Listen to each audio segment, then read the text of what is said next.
eu só consegui me encontrar quando eu olhei o que eu tinha na minha família, eu entendi o que que eu tenho aqui na minha mão. E aí você entende como se pratica isso, por que se pratica isso, e aí você começa a remontar.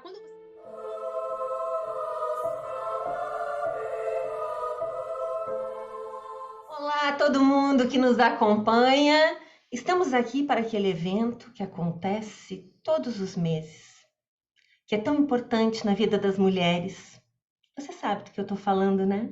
A lua fica plena no céu e as rainhas do Sabá se reúnem aqui na Terra. Então, eu primeiro quero dar um oi para as minhas companheiras rainhas Lua Serena e Cássia La Rúbia.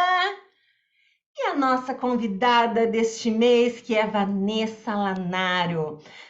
Seja muito bem-vinda, Vanessa. Muito, muito, muito feliz de estar aqui com vocês. É uma honra para mim estar aqui com vocês. Já acompanho o trabalho de todas vocês individualmente e no Rainhas do Sabá. Então, estar aqui falando com vocês para mim é uma grande honra. Obrigada pelo convite. A alegria é toda nossa. A Vanessa é artista, praticante de estregoneria, terapeuta integrativa, massoterapeuta tântrica, condutora de círculos de mulheres, co-criadora da Conexão Pagã, que é um canal, estudiosa de folclore e mitologia da deusa, psicanalista junguiana em formação. Vanessa, você, assim como nós outras, tem uma caminhada de décadas no meio pagão brasileiro. Como a estregoneria acabou se tornando, né, o teu caminho dentro dessas práticas pagãs, acho que a gente vai começar por aí e explicar um pouquinho para nós sobre essa vertente para a gente entrar realmente no papo que a gente vai trazer hoje. Claro. Bom, tudo começou, na verdade, assim, eu acho que assim, eu sentia quando eu era criança que eu tinha alguma coisa, na minha família tinha alguma coisa de diferente. A minha avó era benzedeira e minha avó falava com os espíritos, era uma coisa assim que era natural dentro da minha família, mas eu via que com as coleguinhas, os coleguinhas de escola, era uma coisa que era um pouquinho estranho e diferente. Apesar da minha avó ser uma, uma, uma senhora católica, e ser de família católica, né? Todas as pessoas da família eram, mas existia muito dessa magia cristã dentro da prática da minha família. Então, assim, isso me interessava, mas eu não tinha, acho que, muita consciência disso quando eu era criança. Então, quando eu fiquei adolescente, eu busquei algo de espiritualidade que fosse me suprir. E aí eu comecei, sei lá, com 15, 16 anos, né? A gente não tinha internet, a gente não tinha o pai Google para dar essa força para nós, então a gente ia para as bibliotecas. E o que, que a gente achava em biblioteca? A gente achava Hermetismo, Golden Dawn, achava Helena Blavatsky. Imagina, você com 15 anos ler Blavatsky, você não dá, não dá, não tem como, né?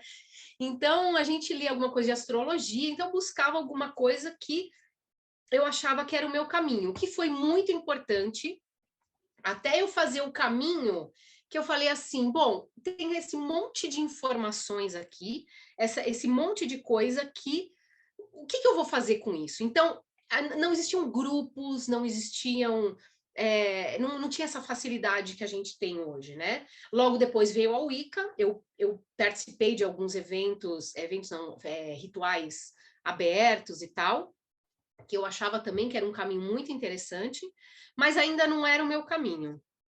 Então, eu falei assim, bom, deixa eu voltar para dentro. E foi quando eu voltei para dentro, quando eu entendi o que, que eram essas práticas da minha avó, da minha família, o que era essa magia cristã, foi que eu realmente encontrei meu caminho. Então, foi aí que eu mergulhei com o que eu tinha na mão. O que, que eu tenho na mão? O que, que é isso? O que, que é essa magia cristã diz para mim? Então, aí realmente a minha mente fez assim. Porque quando você está num lugar, por exemplo, a Wicca, né? Que ela propõe uma coisa, um caminho totalmente diferente do cristianismo, até quase que uma oposição. Mas assim, quando você entra na stregoneria e você entende o que é essa magia cristã, essa bruxaria italiana, não só a bruxaria italiana, acho que em outras tradições também você encontra isso, você abarca muito do cristianismo, você abarca muitos dos elementos do cristianismo. Então, a tua mente tem que estar muito aberta, você tem que estar livre de qualquer preconceito para você conseguir entender o que é aquilo. Então, você começa a voltar, você entende como é que é a prática da sua família, como é que era a prática dos seus avós, dos seus bisavós. Claro que você perde um pouco, você não vai ter todas as informações, e aí você vai para a história, aí você vai para a arqueologia, aí você vai para história das religiões, e você volta ali. Então, a história da Itália remonta praticamente ali à história dos etruscos, dos romanos, como se formou aqueles povos, como era a religiosidade deles, como eles praticavam, e aí você vai entender assim, que dentro da astregoneria, muito do que os etruscos praticavam, a forma de praticar a religião, muitas coisas permaneceu até hoje, mas é um caminho que ele é tortuoso, porque ele não é linear.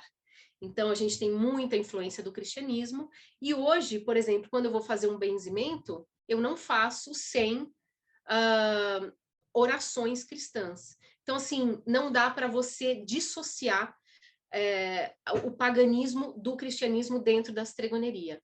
Então, eu costumo dizer que, para definir a astregoneria, eu defino ela de uma maneira muito, até abrangente demais, o conceito dela. Porque eu costumo dizer que ela é assim, ela é um conjunto de práticas, de costumes e de crenças de um determinado grupo, de uma determinada região, ou de uma determinada comunidade. E essas práticas, essas crenças, elas vão variar, vão ser diferentes de um grupo para outro, de uma região para outra. Então, assim, a definição dela, ela é muito abrangente, e aí quando você começa a estudar, esmiuçar ela, é que você começa a entender a essência dela. Então, ela não é uma religiosidade, assim, ela é uma religião, ela é mais um conjunto de práticas folclóricas. E essas práticas vêm muito dos antigos, da família, daquilo que tinha passado. Exatamente, exatamente. É exatamente isso. Eu só consegui me encontrar quando eu olhei o que eu tinha na minha família, eu entendi o que eu tenho aqui na minha mão. E aí você entende como se pratica isso, por que se pratica isso, e aí você começa a remontar. Quando você começa a estudar história, arqueologia, você entende por que se pratica isso. Por exemplo, a gente tem uma prática que é o altar dos ancestrais. E é um altarzinho, né? Que tem na Igreja Católica que chama, não é relicário, chama oratório, um negócio assim. É mais ou menos isso, então foi adaptado. Os etruscos já faziam isso, os romanos faziam isso dentro de casa, em cima da lareira, eles faziam o larário, que era um lugar mais quente da casa, né? Onde tinha ali o fogo, e você pintava a imagem dos seus ancestrais, e para manter a chama deles viva, né? A chama da vida deles acesa de alguma forma. Então, até a questão da morte, ela é menos tabu do que em outras práticas religiosas. Uhum. Conta alguma coisa bem prática que você aprendeu com essa avó benzedeira e que está no teu processo ainda hoje. Eu acho que o próprio benzimento é algo que é muito forte, né? E o benzimento a gente pode fazer de muitas formas, ou com o terço, ou com o ramo de arruda, anotando o nome de uma pessoa e colocando dentro de um paninho vermelho, formas de bênção. Tem muitas orações, tem várias orações que a gente aprendeu, e o interessante é que todas essas orações, fazendo benzimento ou só fazendo uma bênção para alguém, eles têm sempre uma referência a um santo. Porque, né, obviamente que dentro da igreja você não podia fazer uma oração com uma deidade que fosse pagã. Então, assim, todas essas orações, e todas têm uma força impressionante. Quando você começa a entender e a fazer essa oração, elas têm uma força muito grande. Outra coisa, o próprio altar é uma prática muito comum. E aí a gente tem também uma coisa que é muito legal, no 31 de outubro, né? De 31 de outubro a 2 de novembro, a gente faz a, o convite para os ancestrais jantarem com a família naquela noite. Então, na noite, você faz um jantar e você convida aquele ancestral para passar ali com você, para relembrar as histórias geralmente são histórias divertidas e engraçadas, né? Que é o que a gente procura relembrar. E aí essa é uma prática bem forte até hoje, né? Interessante você falar desse jantar em específico, porque eu aprendi pelo paganismo do Dumb Supper, que é o jantar que se faz nos Estados Unidos também, né, no norte do planeta, fica nessa época do 31 de outubro, fica no Samhain. Para nós aqui, a gente faria, porque eu inverto, né, na virada de abril para maio, mas lá é em silêncio, você deixa o prato e serve o prato e o cálice para os ancestrais que quiserem sentar na mesa com você, mas é absoluto silêncio, em geral com máscaras. E fica todo mundo em absoluto silêncio, Uau! o jantar inteiro. Então, esse é um jantar também tradicional e deve vir dessa mesma origem, logicamente, né? Mas é interessante porque tem um respeito, e para você esse caminho da conexão familiar foi muito importante, um respeito a essa avó, um valor do que essa avó, do que as tias, enfim, e do que o conhecimento popular trouxe ou manteve, né, de tradições anteriores, né? E é isso mesmo de onde a bruxaria folclórica continuou viva. Então eu considero a estregoneria heranças da bruxaria folclórica medieval europeia, logicamente, né? Com certeza é isso, né? Porque assim, por mais que a gente fale assim, bom, vamos começar a estudar daqui para trás. Eu sempre fui atrás disso, né? De entender de onde vem o porquê. Existem alguns porquês que eu ainda não encontrei, talvez eu nunca encontre dentro de algumas práticas. Mas é isso, quando se torna tão tradicional e vai se passando de geração para geração, algum porquê inicial tinha ali, né? Uhum. Então, infelizmente, muita coisa se perdeu. Infelizmente, muitas informações se perderam, mas eu acho que, assim, essa curiosidade, essa vontade de saber, que é muito gostoso você entender, você fala, era por isso que a minha avó falava tal coisa. Era por isso que é tão importante a questão dos mortos. E a gente chama de morto, chama de defunto. A gente não chama de... Não tem uma coisa, um medo de, né, muito tato com isso. Porque para nós, eles estão aqui, ó, eles estão permeando esse mundo também. Eles não estão quietinhos, guardadinhos em algum lugar, inacessíveis. Não, eles são acessíveis, que inclusive tem até alguns, eu vou chamar de rituais, né? Porque a gente, bom, depois eu entro nisso, esses rituais de chamar, de convocar essas almas, esses espíritos, não só no 31 de outubro, mas existem outros rituais de você chamar o ancestral, de pedir orientação. Então tem uma coisa assim muito forte da comunicação com não só com esses espíritos ancestrais, mas com outros tipos de espírito. A ceregoneria assim, ela é muito vamos conversar com o outro lado. Ela é muito forte nisso. Então acho que assim uma das bases dela é essa. É É bem, você conversar com o outro lado, né? é bem a Acho que definição assim, da bruxaria tradicional. O tempo todo conversando com o outro lado. é muito forte isso, né? Eu acho que se conversa muito, Uhum. né, com a bruxaria tradicional.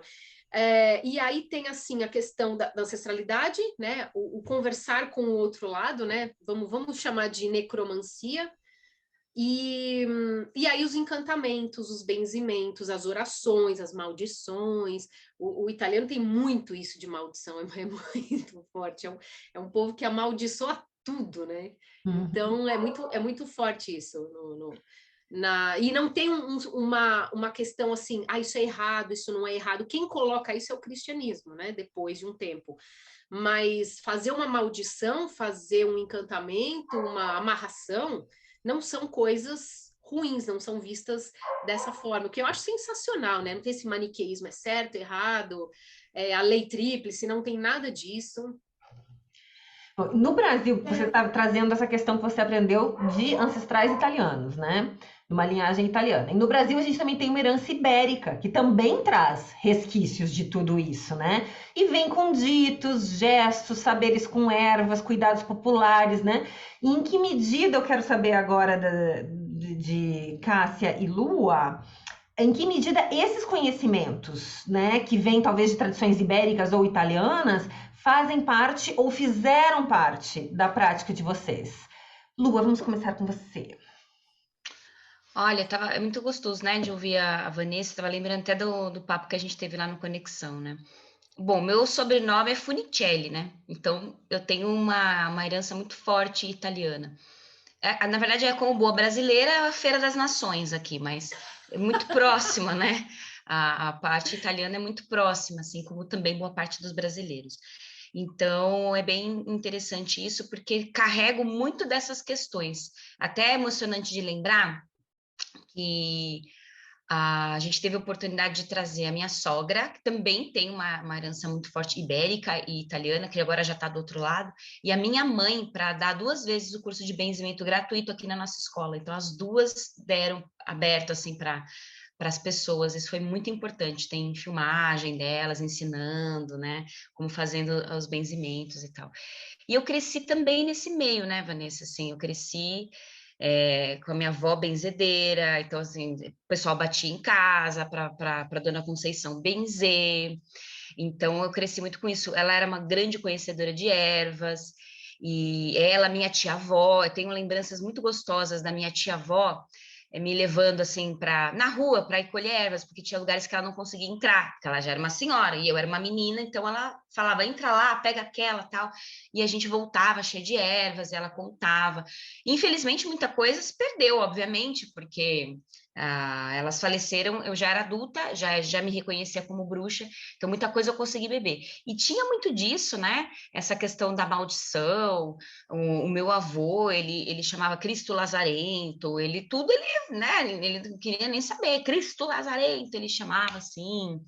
E tem vários xingamentos também, né? Então, a boca suja, muito boca suja, mas ao mesmo tempo as crianças não podiam. Então, essa coisa de colocar pimenta na boca, né?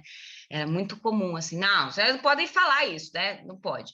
Então, eu aprendi muitas coisas com essa minha avó, a minha mãe, que é benzedeira, e eu, que recebi delas também. Então, é muito interessante, porque aí se encontra novamente numa outra geração uma outra forma de praticar tudo isso, né? E essa questão desse sincretismo, isso é muito presente no Brasil, porque a gente é miscigenado, a gente é sincrético. Então, isso é muito, muito bonito. Eu acredito que cada qual vai pender para mais ou menos para esse sincretismo, é cada um no seu caminho, mas na minha vida eu tive muito contato com isso é muito familiar para mim, muito familiar. E uma coisa que você falando, Vanessa, me veio muito, muito forte. Eu falava até para o pessoal de semente esses dias, falando sobre meus pais são idosos, estão cheios de questões, minha sogra morreu não tem um ano, meu sogro está sozinho, então esse contato com eles, com a morte, com a finalização, está muito presente na minha vida, né? E algo muito forte que tudo isso vem me ensinar porque quando a gente é muito jovem, parece que a gente é imortal, né? Quando a gente não tem contato, eu não tive muito jovem, eu não tive contato com pessoas morrendo, né? Muitas pessoas assim próximas, sabia, obviamente, mas não tinha esse contato. Depois de um tempo, você percebe que cara, amanhã pode ser que você não esteja aqui, agora à tarde pode ser que a gente não esteja aqui. Então, perdi minha irmã há pouco tempo, mais nova que eu, então a morte, ela é uma grande professora. E ela nos ensina também que no Semente nós chamamos Festival dos Mortos também, acho que por causa dessa influência. Não tinha ideia, mas por causa você falando assim, pode ser, por que não chamamos com um nome mais chique, né? Não, Festival dos Mortos, é uma coisa que choca às vezes. Mas no Festival dos Mortos e na nossa vida, a gente precisa honrar aqueles que foram embora antes de nós, também em vida, né? Porque é muito fácil a gente falar de ancestrais, romantizar a relação com uma fotografia no altar. O difícil é passar por todas as questões e relações e dificuldades que é você ter um velho, uma velha, né? Ou perder uma pessoa jovem, tragicamente, que muitas pessoas passam. Então, a morte, eu penso que esses caminhos tradicionais, esses caminhos folclóricos, eles têm muito a nos ensinar, porque tira aquela roupagem romântica do Samhain, que é lindo, também gosto, não estou dizendo que não, mas traz essa coisa mais visceral e mais real, da bruxaria real, do dia a dia, de quando você perde alguém, você amaldiçoar. E não é porque você deixou de confiar nos deuses, não é porque porque é a sua dor que está dizendo ali, é a sua dor que está falando. E os nossos deuses e os nossos mortos e as nossas entidades, nossos amigos invisíveis, eles estão do nosso lado, nos abraçando, nos amparando. Isso é muito presente. Quando minha irmã morreu, eu senti claramente eu lá no IML, toda aquela coisa horrível, trágica, mas assim, frio, era julho, né? Um frio danado, assim. Eu que não fumava há muito tempo, até pedi um cigarro pro policial lá para fumar, porque eu tava assim, né? E eu me senti como se tivesse uma roda comigo, assim, sabe? Assim, falando assim, a gente tá aqui com você. Vamos lá, a gente vai receber a menina e a gente está aqui com você. Então, para mim, isso é muito forte, sabe? Isso é muito, muito potente. E é algo muito familiar para mim, assim. Então, é muito gostoso estar partilhando isso com vocês. Cássia, na tua história. Então, minha família não tinha benzedeira, não tinha. Minha família, tenho uma parte da família aqui em São Paulo, né? Meu pai nasceu em Pernambuco, né? E a família dele tem algumas coisas assim meio nebulosas, de não saber muito bem de onde meu avô vinha, tá? Meu pai falava que meu avô veio do mato. Mas tinha uma coisa portuguesa da minha avó e tal. E aqui em São Paulo, né, que foi onde eu cresci e tal, minha família é espanhola. Meus avós vieram da Espanha e tal. E aí, muito católico, né? Tem até uma história que meu bisavô era para ele ser padre. O pai dele queria que ele fosse padre, porque era o padre ou militar, porque ele era o primogênito, né? Esse meu bisavô, pai da minha avó. E aí ele ia para o convento, lá para o monastério, enfim, estudava, né? Então, uma pessoa muito culta, tinha um conhecimento muito grande, né? Tinha acesso.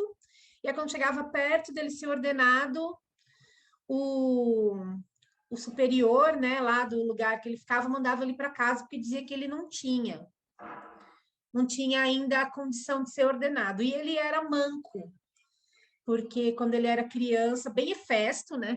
Quando ele era criança, a babá deixou ele cair e ele ficou manco. E aí, esse meu bisavô ficou nessa aí das idas e vindas e não quis ser padre, não foi padre. Veio com a família toda para o Brasil, os filhos, porque não queria que os filhos mais velhos passassem por isso. Queria que o filho escolhesse. Então, ele se tornou artesão, né? Manco, artesão. E ele veio para o Brasil com a família e tal, mas não tinha essa coisa de ninguém benzia, não tinha nada. Agora, minha avó adorava uma cartomante, né? Tinha essa coisa, minha mãe conta muito, como eu nasci, minha mãe já era mais velha, quando minha avó morreu, eu era muito pequena.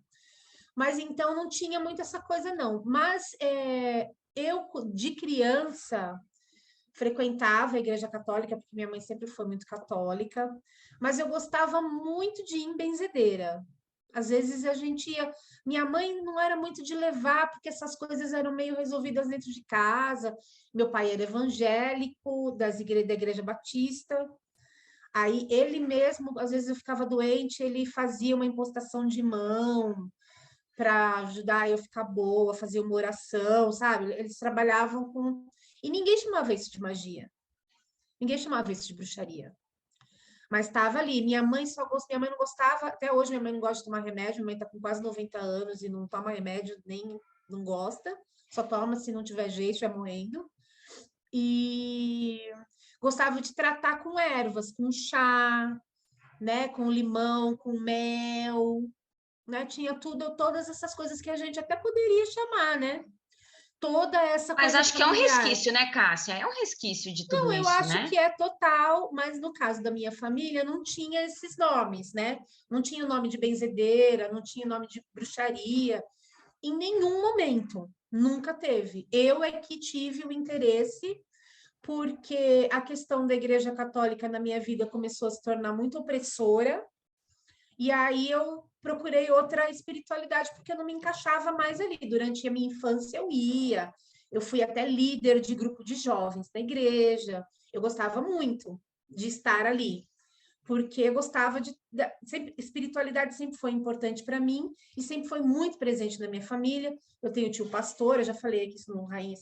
Eu tenho tio pastor, eu tenho tio líder de centro kardecista, a minha mãe. Eu até fiz uma consulta com um sacerdote de Quimbanda uns meses atrás, com oráculo de ossos, e ele falou que isso é muito forte na minha ancestralidade mesmo, ter pessoas sacerdotes, né, pessoas assim ligadas. Faz todo sentido, né, porque eu tenho tudo isso na minha família.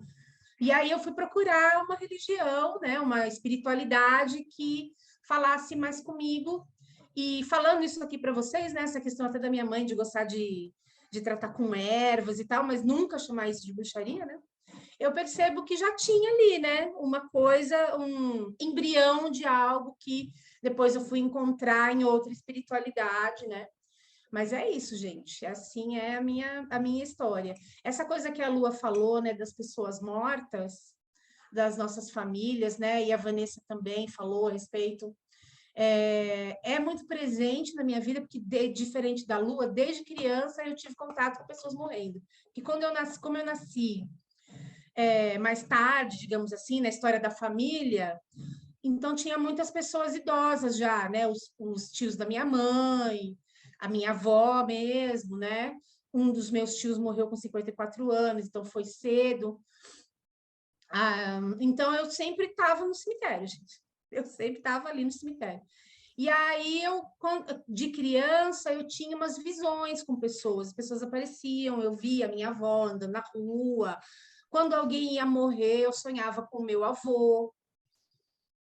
Eu sonhava com o meu avô, dava 2 dias e alguém na família morria. Então, também ali muito próximo, mas nunca chamando de bruxaria, né? Quem começou a chamar isso de bruxaria fui eu. Mas é interessante isso, né, que vocês estão falando. Nossa, primeiro, obrigada por vocês compartilharem essas experiências de família. Eu amo ouvir essas histórias de família, acho incrível. E eu acho que, assim, eu tenho algumas similaridades com a história da Cássia, assim, quando era criança também vi muitos tios-avós morrerem, porque a minha avó materna, ela era a mais nova dos irmãos, ela tinha, acho que, 17 anos de diferença do irmão mais velho e tal, então, né, tinham pessoas muito idosas, então era cemitério o tempo todo. Dia dos Mortos, ia com a minha avó no cemitério, visitar toda aquela galera lá, leva flor e relembra e tal. Então, a morte sempre foi muito presente. E interessante isso, eu via algumas entidades quando eu era criança, e eu lembro que isso me assustava muito, assim, eu tinha muito medo. Então, por muito tempo eu bloqueei, até conseguir entender isso, resgatar isso, e não ser um drama para mim, né? Mas muito legal, assim, vocês compartilharem isso. Imagina a Lua ter... imagina, se eu tivesse, né, a mãe, a sogra tão presentes na prática, é muito incrível isso, é muito Um presente, né? Eu acho que foi realmente um presente, assim, eu sou muito grata também, né? Sim. Agora, é engraçado que eu acho, não sei você, Petrúcia, porque eu vi a Cássia e a Vanessa falarem, cemitério é uma coisa que também sempre me atraiu, mesmo eu não tendo, eu tive mortes assim, mas eu adorava ir no cemitério, no ossário, ficar vendo. Você era assim também, Petrúcia? Não sei, é uma coisa que acho que é de bruxa, né? Não, eu tava pensando, porque eu tenho 2 avós, não tinha, falava assim, bruxaria, não tinha uso de nada de erva, não aprendi nada disso na família imediata. Mas minhas avós muito diferentes, uma avó de origem alemã, evangélica de confissão luterana. Então, luteranos não tem símbolo nenhum, a igreja é pelada, tem uma cruz lá na frente, não se fala em nada dessas coisas. Então, aprendi muito a cozinhar com essa avó, mas as 2 avós cozinhavam de forma muito diferente, mas com a avó germânica, praticamente nada. Mas a outra avó era católica. E aí morava no interior e tinha sido criada por granjeiros, né? Pessoal que plantava e tudo mais. Então ela tinha uns ditados com o tempo. Quando a minha avó dizia tal coisa, o versinho tal do tempo, eu comecei a prestar atenção, porque acontecia o que a minha avó contava, né? Quando ela acordava, dizia, neblina baixa, sol que racha. E aí eu sabia que eu podia ir para a escola na neblina, mas ia ter sol depois. Então eu ia aprendendo as coisinhas. As lagartas não sei o que que aparece. Ela falava umas coisas. Eu morava pequenininha em Santo Ângelo. E em Santo Ângelo, ela volta e meia cuidava de mim. E Santo Ângelo no interior do Rio Grande do Sul, nas missões, que as pessoas estudam no colégio, as missões jesuíticas lá, aqueles redutos, aquela região oeste do Rio Grande do Sul, quase Argentina. E lá a minha avó me levava a cemitério, me levava a velórios. Eu fui a vários velórios com a minha avó. Porque ela também foi perdendo irmãos e tal, e me levava para ver doente. Que é uma coisa que normalmente as pessoas não levam criança. Eu vi um irmão da minha avó, um tio-avô meu, definhando de câncer. E eu devia ter 7 anos. E ela foi me explicando, não, o tio Zezinho tá muito mal, ele tem uma doença que ele vai morrer. E eu entrava e dava oi pro tio Zezinho, aí eu fui no velório de fulano, no velório de ciclano, aí morreu a minha bisavó do outro lado. Adorei, tinha uma igreja, e o caixão ficava lá na frente, achei tudo tão bonito. Não, o caixão na igreja eu não tinha visto. Tinha visto em casa, velório em casa, né? Minha avó me levava em velórios em casa. E gostava da função de limpa cemitério, limpa o túmulo, põe a flor. Tem realmente uma... Nunca tive medo daquilo, achava muito nobre aquela homenagem à pessoa que se foi ali, observar o ambiente, né? Aquela tristeza, aquela coisa, me comportando direitinho, porque eu entendia a seriedade da ocasião, né? Tudo aquilo. Eu curti muito isso. Mas eu tenho notícias de uma tia-avó minha, do Pará, meu avô, que foi morar no Rio Grande do Sul, era originalmente paraense. E aí lá, nessa tia-avó, que era meio ovelha negra da família, aí sim, era benzedeira, a família era todo Eu acho que você até já contou pra gente dessa sua tia, né? Que era família de políticos e advogados, e essa tia que ficava fazendo curas. E ganhava galinha, pão, porco e tal, em troca dos serviços e tudo mais. Eu não a conheci pessoalmente, tenho uma herança de um anel que era dela, que veio parar comigo, né? Como as coisas são.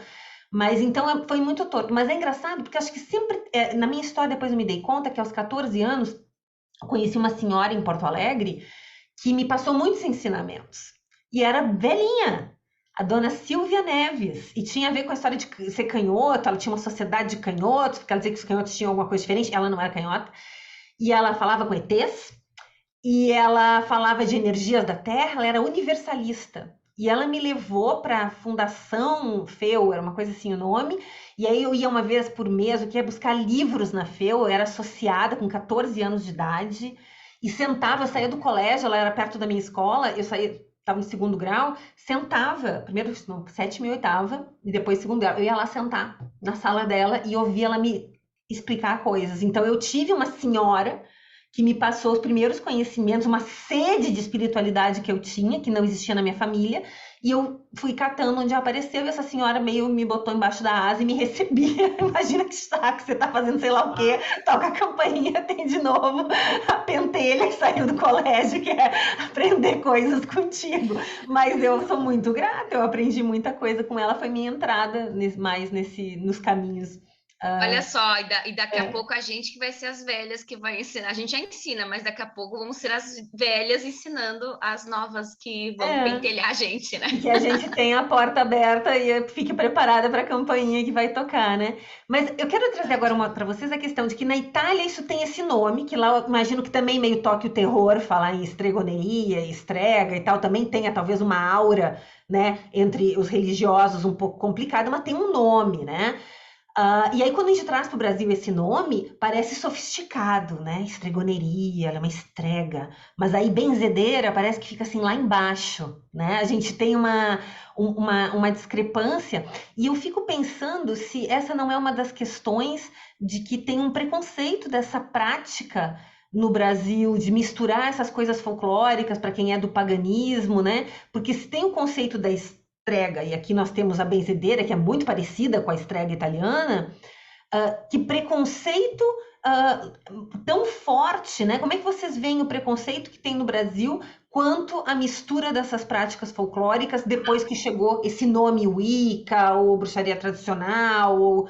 Enfim, a bruxaria tradicional, na verdade, tem outra questão, a gente fala daqui a pouquinho. Mas o que vocês sentem sobre esse preconceito? Vocês querem falar primeiro, meninas? Eu acho que, assim, esse nome, estregoneria, é uma coisa, assim, no Brasil, que ele tem essa coisa assim, nossa, bruxaria italiana, porque lá, né, é mais um nome mesmo, né? Mas eu sinto um pouco, já que você trouxe até a Wicca, eu sinto um pouco de preconceito quando eu falo assim, é como se eu precisasse de uma chancela da bruxaria wicana. Então, assim, você aprendeu com a sua avó? Isso não é bruxaria. Tudo bem, como vocês já falaram, né? Todos vocês aqui. Óbvio que não se chama de bruxaria, porque a minha avó nunca ia falar, não, eu sou bruxa, nunca falaria isso, porque existia aquele medo. Porque o medo também foi carregado pelas gerações. Medo de praticar alguma coisa e ser queimada na fogueira. Isso foi passado, né, de geração para geração. Mas a gente sabe hoje, estudando, que isso é bruxaria, isso é estregoneria. Então, eu sinto um preconceito quando eu digo que é uma bruxaria vamos chamar de bruxaria familiar, né, para simplificar, como se eu precisasse de uma chancela, assim, eu acho a Wicca incrível, o trabalho do Gardner é muito importante, mas uma vez uma pessoa wicana chegou para mim e falou assim, se não fosse o Gardner, você nem estaria aqui. Falei, opa, eu ia assim, eu ia estar aqui sim, desculpa aí, o Gardner não iniciou minha avó, então ela ia estar aqui de qualquer jeito. Então, assim, existe infelizmente hoje, a gente como elders aqui, né, a gente tem um papel de passar o que a gente aprendeu, e acho que quebrar um pouquinho isso de assim, a gente não precisa da chancela de ninguém para a gente continuar a nossa prática familiar. E uma prática familiar, ela não é menos importante ou não é menos válida do que uma tradição, que existe uma iniciação, uma religião. Então, assim, eu sinto um pouco isso, sabe? Às vezes eu sou meio massacrada por conta disso. Então, eu acho que tem sim um preconceito. Se está dizendo assim, se você é benzedeira, você não pode ser bruxa. Não, as coisas se conversam muito. E quando você começa a estudar história, e quando você começa a estudar arqueologia, sociologia, você começa a estudar mesmo e você entender como isso funciona e como o processo sincrético ele é cultural, não tem como você negar isso, não tem como você negar essa prática. É como você negar a si mesma. Então, eu sinto um preconceito no Brasil dessa forma. Lá na Itália, eu acho que existe menos o preconceito da magia cristã, mas a palavra estregoneria, ela ainda é um pouquinho, ainda tem uma coisa meio negativa em cima dela. Eu vou comentar também que eu concordo, viu, Vanessa? Eu acho que tem uma questão. Que é um porre, né? Um porre, essa coisa de tudo tem que ter uma chancela, porque você aceita, você não aceita. Mano, para começar, a gente é bruxo, né? Para começar, a gente é bruxo, cara. Se a gente quisesse ser aceito, a gente falava que a gente era espiritualista. Então, assim, para começo de conversa, entendeu? Então, assim, esse papo já é um porre, eu acho um porre.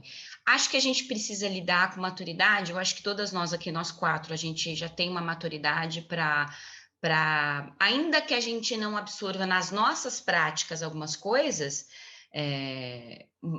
cada um tem uma forma de ver, nós temos caminhos aqui bem diferentes uns dos outros, mas se conversam em muitos pontos também, eu acho que a gente precisa pensar a bruxaria como uma prática que também é muito individual.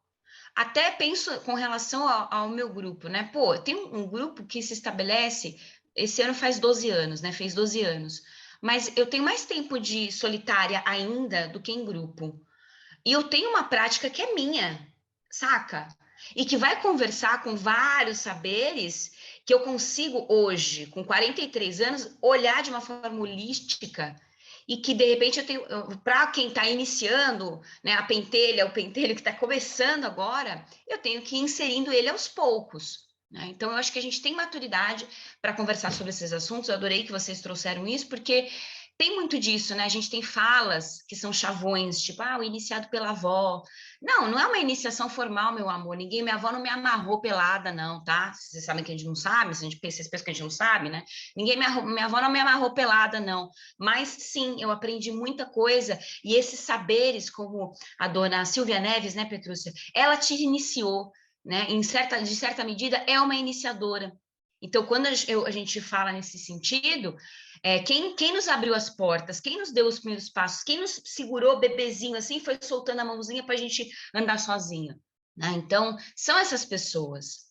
Então, às vezes, romantiza demais, porque quer uma pompa, uma capa, e a verdade é que a magia, ela está no cotidiano, ela está no dia a dia, ela está no santo, que era de uma bisavó, num anel, que era de uma tia, né? Num ancestral manco, artesão, tá aí, a magia tá aí, os deuses estão aí, né? Também tá no templo maravilhoso, também tá nas práticas lindas, tá?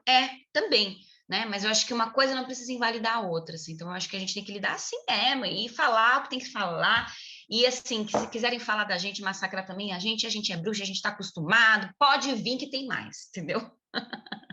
Você falou da história de iniciado pela avó, também tem uma coisa, começaram a dizer isso como se só você praticando não fosse válido o suficiente. Então você tem que dizer que veio de algum lugar, né? Então Também começou isso. como uma invencionice de algumas pessoas e outros que sim, realmente, tem avó que passou conhecimento e tem famílias que têm mesmo um negócio de transmissão de poder de um para o outro. Isso existe, né?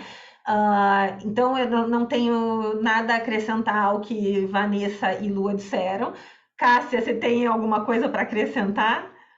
Não, eu acho perfeito o que vocês falaram. Entrando até nessa questão aí da iniciado pela avó e tal, eu tenho pensado bastante sobre isso e sobre também essa questão de chancelas e tal, porque eu acho que aqui no Brasil realmente tem uma questão que é o fato de bruxaria ser a palavra para tudo, né? Então, se você vai falar que a fulana é sensitiva, ela é meio bruxa. Se você vai falar que a pessoa é benzedeira, ela é bruxa. Se você vai falar que a pessoa é da Wicca, ela é bruxa. Se você vai falar que a pessoa Que tem ela é uma uma mulher tradição empoderada, né? familiar, A mulher empoderada, ela é uma bruxa. A mulher Lígia estava falando empoderada esses é dias. bruxa. É. Né? Se você tem uma tradição familiar, é bruxa, né? Então, eu acho que fica todo mundo brigando pela palavra bruxa. Quem que é a bruxa? Fulano que é bruxo. Não, você não pode falar que você é bruxa porque isso é feiticeira, né? Como Bruxa é que eu não vou tem chamar a minha copyright. mãe? A palavra tá Como é que eu vou aí. chamar? Como é que eu vou chamar a minha mãe que me dava chazinho de erva de feiticeira? Ela nem acha que é bruxa e de repente nem é mesmo. Ok, assim, né? Mas as coisas, como vocês falaram, né? As coisas vão acontecendo, as linhagens vão vindo, nem que não seja, por exemplo, no meu caso, não tem benzedeira na minha família, e tudo bem, porque foi uma escolha minha. Foi escolha minha esse bruxa. Eu olhei e falei, nossa, eu me identifico 100% com isso daqui, né? Então, a gente vê isso muito, né? Isso que foi falado, a gente vê muito essa necessidade de você atrelar a sua prática ou a sua tradição, ou né, enfim, o seu trabalho espiritual a alguém que veio, não sei da onde. Eu acho que isso é meio até uma herança dessas ordens, né? Por exemplo, né, o Crowley, para falar que ele conseguiu criar ali a telema, ele recebeu um conhecimento ali no Museu do Cairo, né? E aí teve uma canalização e tal, ele começou, né, viu uma coisa, a mulher dele viu uma coisa ali no Museu do Cairo, aí ele teve uma... Né? Aí na Rosa Cruz também tem essa história, né, de que tem um pessoal antigo que aí trouxe a linhagem e tal. E aí eu acho que quando a gente fala da Wicca, como ela tem assim alguma, né, um parentesco com as ordens, né? As pessoas começaram, até o Alexander tinha essa história, né, de que tinha sido iniciado pela avó, né? E a galera já fala que, né, não rolou e tal. Aqui no Brasil a gente teve também, né, o bruxo que falava de ser iniciado pelos avós e tal, e depois ele sumiu, foi ser pastor evangélico, né? Mas o que eu quero dizer para vocês é assim, eu acho que a gente podia desencanar, a gente como comunidade, né? A gente podia desencanar e deixar todo... Quem vai usar a palavra bruxa? Ok. Eu vou falar que a benzedeira lá do bairro era bruxa, ela não quer ser chamada de bruxa. Tudo bem também. Mas que ela traz, porque ela não sabe às vezes, né? Ela não sabe de onde vem aquilo, né? Então, acho que a gente pode respeitar, né, as pessoas e tal, e entender que é uma palavra, Exato. Que vai agregar muitas pessoas, porque no português, apesar de português ser uma língua tão, né, cheia de palavra para tudo, para bruxaria a gente só tem uma, né? Você vai chamar a benzedeira do bairro de feiticeira, gente? Acho que não, né? Então, ok, né? Acho que se todo mundo entendesse que é uma palavra que a gente pode dividir, eu acho que seria bem mais bacana. É muito interessante isso que você falou, porque assim, a gente tem uma necessidade como seres humanos de pertencer a alguma coisa, de pertencer a um grupo, de ser aceito, até dá para entender isso, né? Mas assim, às vezes a gente se escraviza. Ah, eu estou escravizada, eu quero ser aceito por esse grupo, então eu vou entrar nessa ordem, nessa tradição, enfim. E aí, às vezes, a gente deixa de praticar o nosso próprio caminho. Qual que é o meu caminho, né? Então, acho que a gente precisa olhar mais qual é o nosso caminho, né? E deixar um pouco dessa necessidade de pertencer a algo, de ser chancelado por alguém, de ser iniciado por alguém, que é incrível, é maravilhoso, acho sensacional, né? Mas é o que a Cássia falou, né? A Wicca tem mais essa vertente de ordens, né? Mesmo porque, né, o Gardner, Crowley ali, né, eram Golden Dawn e tal, mas às vezes a gente precisa olhar para dentro e falar assim, não, peraí, da onde eu vim, o que eu gosto, e assim, às vezes não tem ninguém na minha família que é benzedeiro, não importa, eu gosto desse caminho, eu vou seguir esse caminho, mas é o caminho do meu coração, e não que eu precise ser autorizado por alguém ou chancelado por alguém para eu praticar o que eu pratico. E a palavra bruxa é interessante porque, assim, a gente ainda está num momento que, assim, nós não fomos nós que criamos a palavra bruxa. Tanto a palavra bruxa quanto a palavra pagão, elas são de cunho, né? Foi a igreja que colocou, vamos dizer assim, não foram os cristãos que colocaram esses nomes em nós, né? Vamos remontar lá para trás. E a gente não. E assim, é uma palavra com uma conotação negativa, com uma conotação pesada, e depois o que a gente ainda está fazendo hoje? Tentando ressignificar. A gente está ainda nesse processo de tentar ressignificar essa palavra. Não, hoje eu tenho orgulho de dizer que eu sou bruxa, mas eu sei que tem uma história pregressa ali de que a bruxa ela era má e tal, então a gente está ainda nesse processo de ressignificar, e realmente a palavra bruxa ela tem é um guarda-chuva, né? Tem muitos significados dentro dessa palavra. A bruxaria tradicional bebe justamente dessas fontes folclóricas, e algumas pessoas vão chamar de bruxaria folclórica, né? Então tem quem tem tradição italiana, tem quem vem de famílias ibéricas, mas tem pessoas que estão bebendo até no Brasil e tal, muito da bruxaria eslava, que é um lugar onde está muito vivo, tem bruxarias muito vivas, folclóricas, sendo praticadas nesses lugares, e tem pessoas, internet, né, abertas a ensinar, a ser a velha que ensina, né, ou a elder que ensina pessoas de outros lugares que buscam.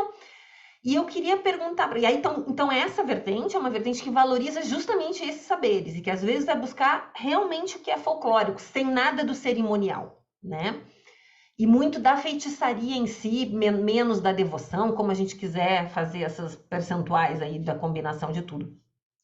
Mas como é que vocês veem, vocês têm alguma opinião sobre buscar tradições de bruxaria folclórica que nada tem a ver com as minhas origens? Por exemplo, né, se Vanessa fosse buscar alguma coisa eslava ou búlgara, né, sei lá, que sentido tem? É ok? Vale misturar tudo? É melhor buscar primeiro o nosso? Como é que vocês veem essa parte dessa conversa? Eu acho que vale. Eu não sou purista, mas assim, eu acho que assim, se você pegar a própria história da astregoneria, ela é uma mistura de muitas coisas, ela é uma mistura de muitas práticas. E se você pegar a Itália, eu seria muito hipócrita se eu dissesse que não vale misturar coisas, porque assim, a stregoneria ela é um caldeirão de muitas misturas. Se você pegar a própria história da Itália, eram povos extremamente diferentes eles se comunicavam, inclusive, com gestos, até hoje, né? Inclusive, a gente brinca, né? O italiano fala com gesto, é por isso, tem esse porquê. Eram povos muito diferentes que estavam ali na Península Itálica, eles precisavam se comunicar de alguma forma.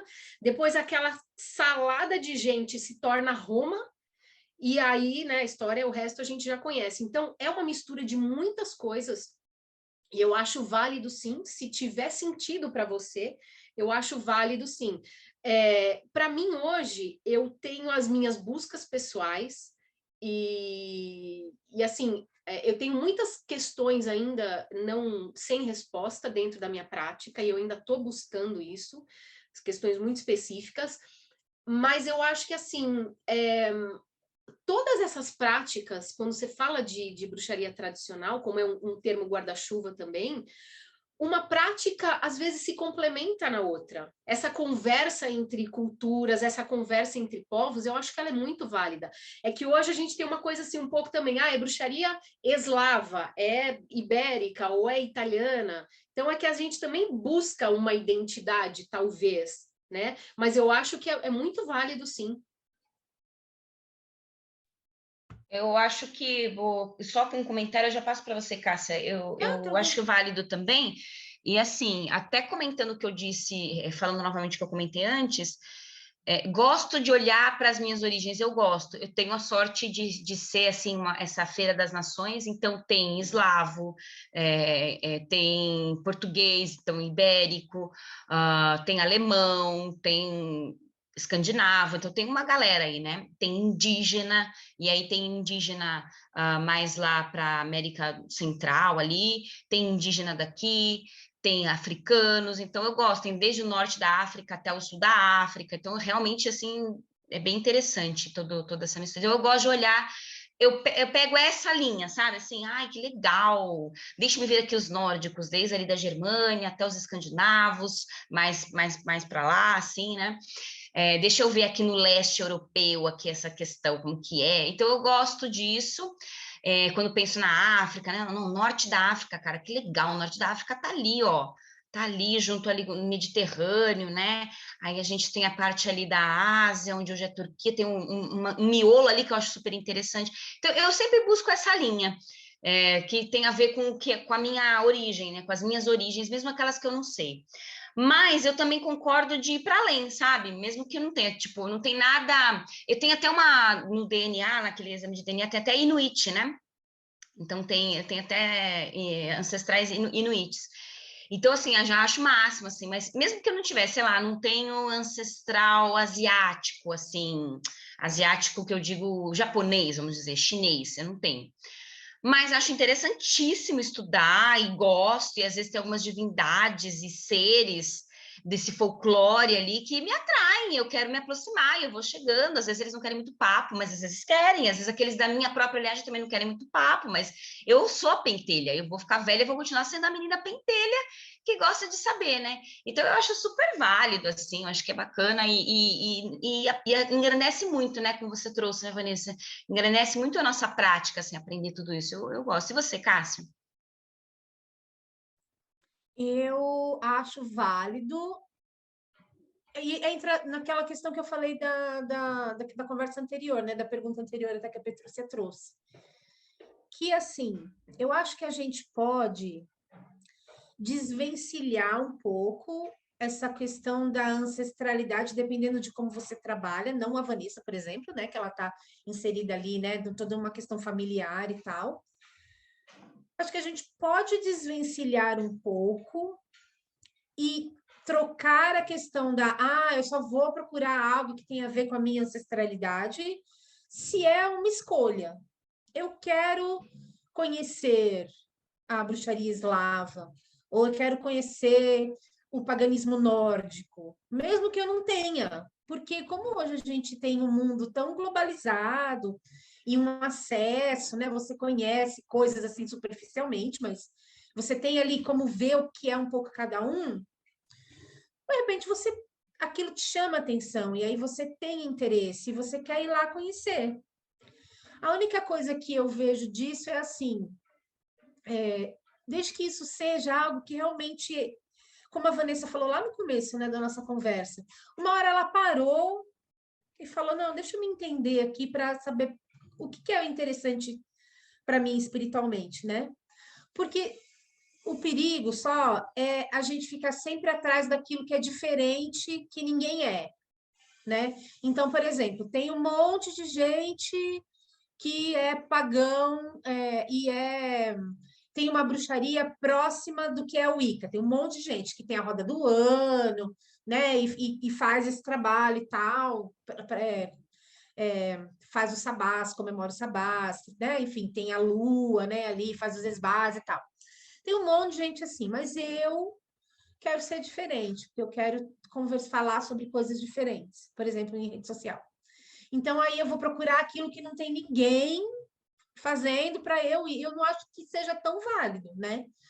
Mas se é uma coisa que a pessoa se identifica, como a Petrúcia disse, no caso da bruxaria eslava, como ela está muito viva ainda, né?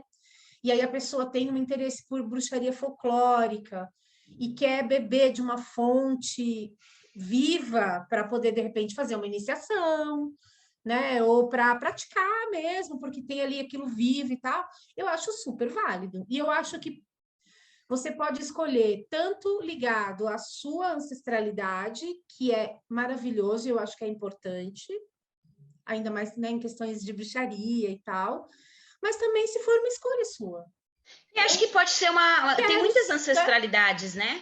Então pode ser uma questão Exato. espiritual aí da pessoa. Você não tem no sangue, mas assim, cara, tem no espírito, né? Vai saber, pode né? ser de outra vida, né? Porque a Pode ser de princípio eu outras vidas, pensaria, exato. a princípio pensaria, ai, mas aí vai pegar uma coisa que não tem nada a ver com ela. Mas, gente, a gente gosta dos celtas e não temos nada a ver com os celtas, né? Então, Exatamente. tem tanta vez que a gente importa conhecimento e saberes, né? Sim. E aí, tô te cortando, Cássia, tem mais alguma coisa para... Não, é isso aí. Eu queria falar era isso mesmo. Porque a gente já importa essas ideias. Nossos deuses são de lugares outros, né? Sabemos nós por onde já passamos também nessa terra? Sabemos nós, em encarnações anteriores, quem que nós cultuamos? Então, eu tô com a Cássia nessa história também de que eu acho que precisa ser genuíno.